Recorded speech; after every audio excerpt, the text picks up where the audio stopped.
Everyone thinks we're happy. But the truth? I haven't felt his touch in months. The photo went viral within minutes. Matching outfits, soft smiles, arms around each other. Couple goals, they said. Relationship envy, they whispered. Likes poured in, comments flooded my phone. Everyone envied the life I lived. Everyone except me. 5 minutes before that picture, he hadn't spoken to me.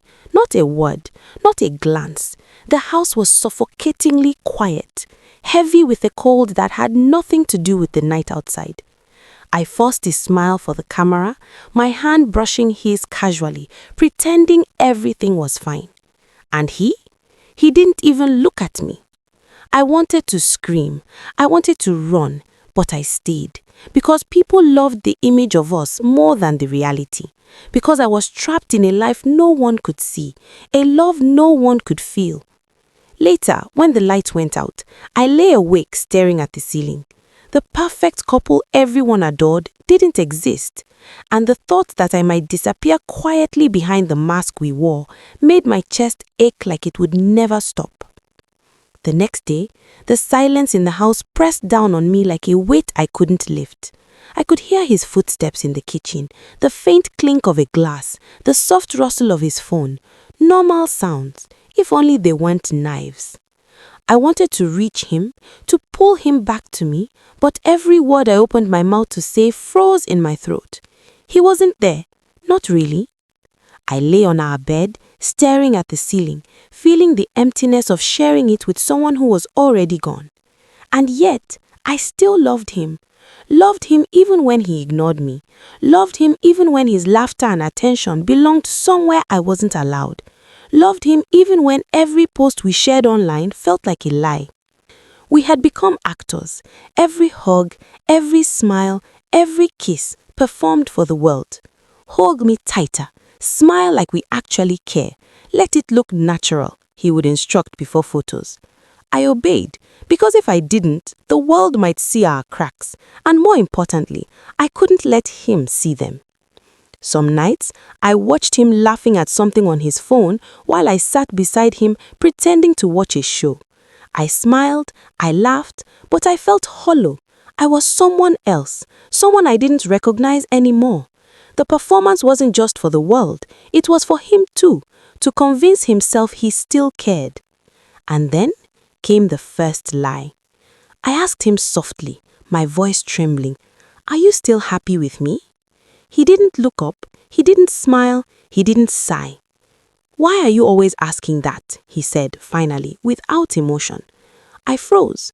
Those words weren't cruel, but they weren't kind. They were the words of someone who had already checked out, emotionally, mentally, completely. And in that moment, it hit me. The man I loved, the man everyone envied, was already living somewhere I wasn't allowed. I spent hours replaying the scene in my head, blaming myself for everything I could think of. Maybe I talked too much, or too little. Maybe I laughed too loudly, or not at all. Maybe I had failed him in ways I couldn't even see. I lay in the darkness, listening to his breathing beside me, feeling his warmth in a bed that was somehow colder than the night outside. He was here, physically, but not really.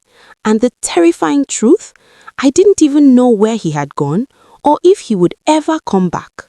He laughed at his phone. Not the polite laugh he gave me out of habit, but the real one. The kind that comes from the chest. The kind I hadn't heard in months. I didn't ask who made him laugh. I didn't need to. Because whatever was on that screen had stolen something from me. I watched him from the corner of my eye as he typed, his thumbs moving with a softness he no longer used on me. Every few seconds, his lips curved into a smile, and each time it felt like a quiet slap. We were sitting on the same couch, under the same roof, living two completely different lives. That was the moment I understood something terrifying. I was no longer his safest place. That night, I lay awake beside him, counting his breaths, memorizing the distance between our bodies. He was inches away, yet unreachable. I remembered when his hand used to find mine in his sleep, when my presence alone could calm him. Now, even in dreams, he turned away. The house was silent, but my mind was screaming. The next day, I tried to be normal. I cooked his favorite meal. I laughed when he spoke. I even posted a smiling photo of us online, because pain is invisible on social media. Within minutes, the likes poured in. Perfect couple, love like this, goals. If only they knew. The first crack appeared when I asked him a simple question. Are you happy? He paused, just for a second. But in that second, my heart dropped. Of course, he said, too quickly. Happiness doesn't need to rush. That evening, desperation defeated dignity. While he slept, his phone buzzed softly on the bedside table. I told myself to turn away. I told myself trust mattered. But betrayal has a way of calling your name. I picked up the phone. Her name glowed on the screen like a confession. The messages weren't explicit. They were worse. They were intimate, full of inside jokes, shared dreams, emotional closeness, things that belonged to a marriage, things that once belonged to me. I sat there, frozen, staring at the man I loved as he slept peacefully, unaware that his silence had already destroyed me. He hadn't cheated with his body. He had cheated with his soul. From that night on, everything changed. I started noticing how he dressed better before leaving the house, how his mood lifted after phone calls he took outside, how my presence felt optional. I became a background character in my own marriage. I wanted to scream. I wanted answers, but fear held me back. Fear that speaking would make it real, because once spoken, some truths can never be taken back. One night, while washing dishes, I caught my reflection in the glass window. I looked tired, smaller, like a woman slowly disappearing. And in that reflection, I asked myself the hardest question of my life. How do you compete with someone who makes the person you love feel alive? That was when I realized something even more painful. I wasn't fighting another woman. I was fighting the version of him that no longer loved me. And deep down, I knew this was only the beginning. Silence became my new language. I stopped asking questions. I stopped checking his phone. I stopped trying to win back a love that was already walking away from me. Instead, I watched. And in watching, I learned.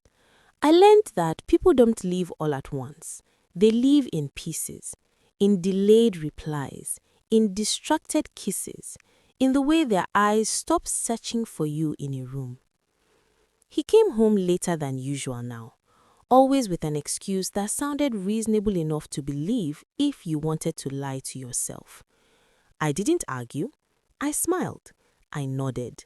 And every night, I folded my pain neatly and placed it where he couldn't see it. But pain doesn't disappear. It waits. One afternoon, while scrolling mindlessly through social media, her face appeared on my screen. Not tagged, not announced, just there. She was laughing in a photo, sunlight kissing her skin, confidence pouring out of her smile. And in her eyes, I saw it. Familiarity. The kind that comes from knowing someone deeply. My hands went cold. I didn't need confirmation. My heart already recognized her.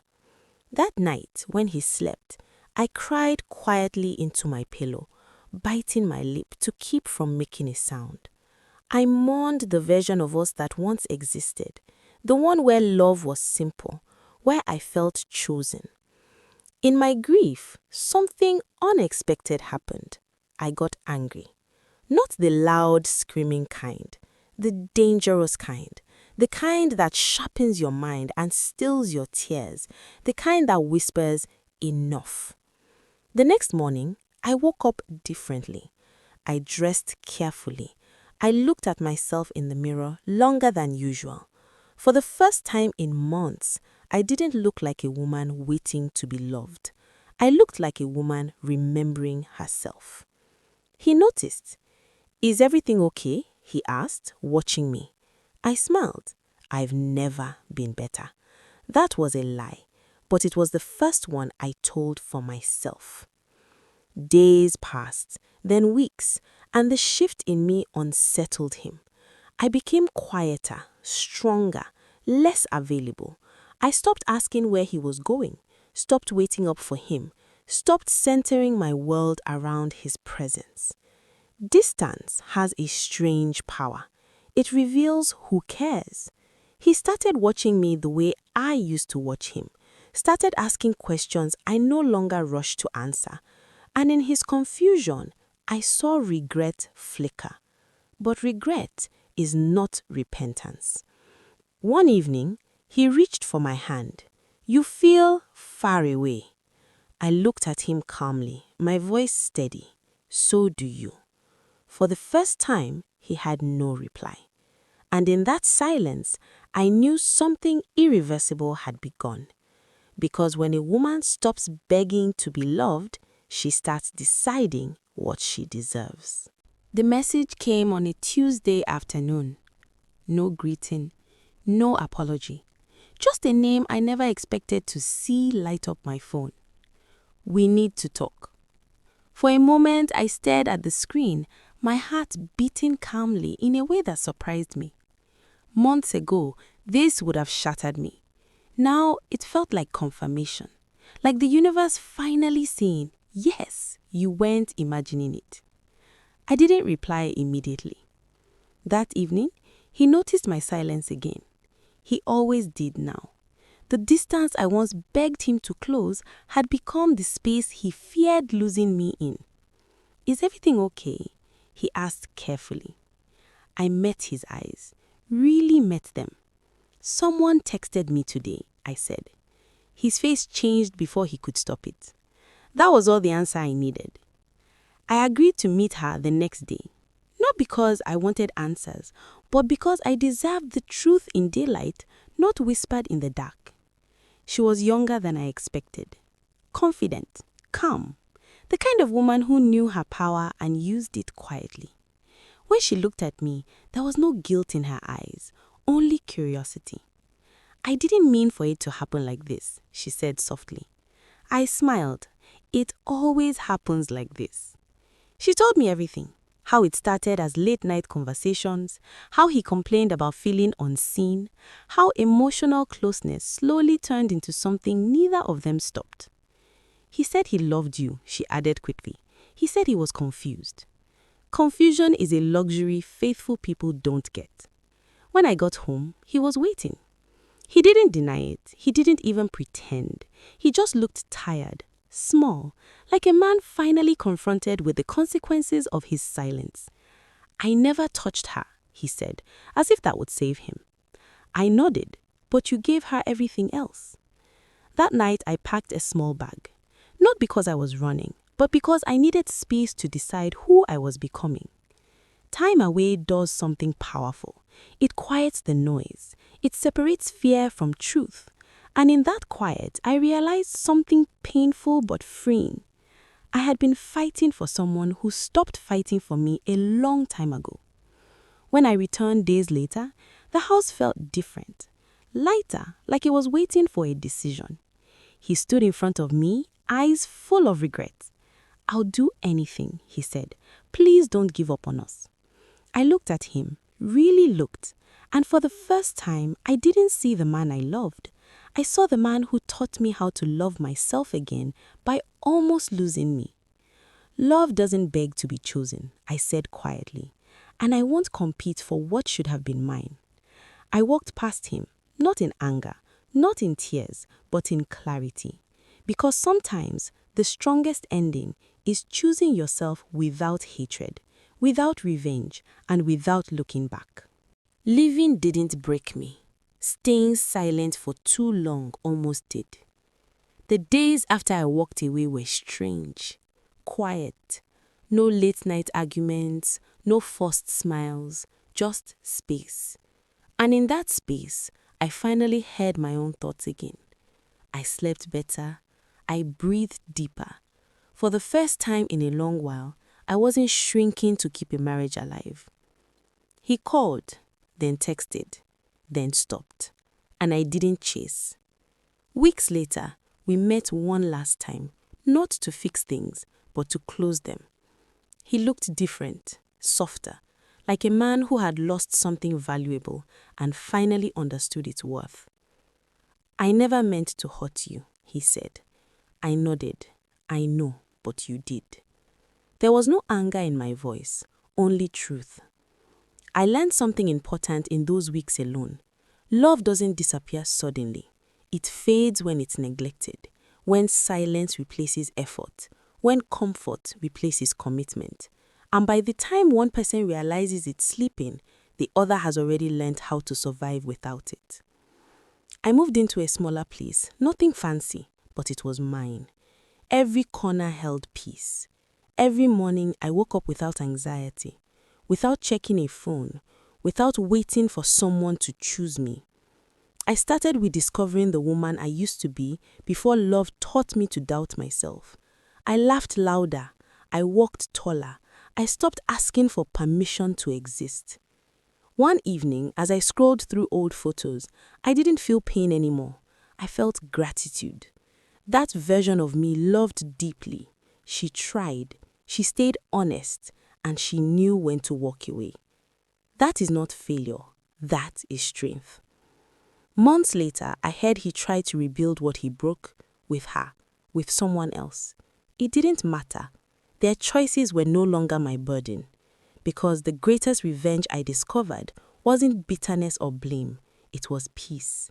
And if there's one thing I hope you remember from this story, it's this.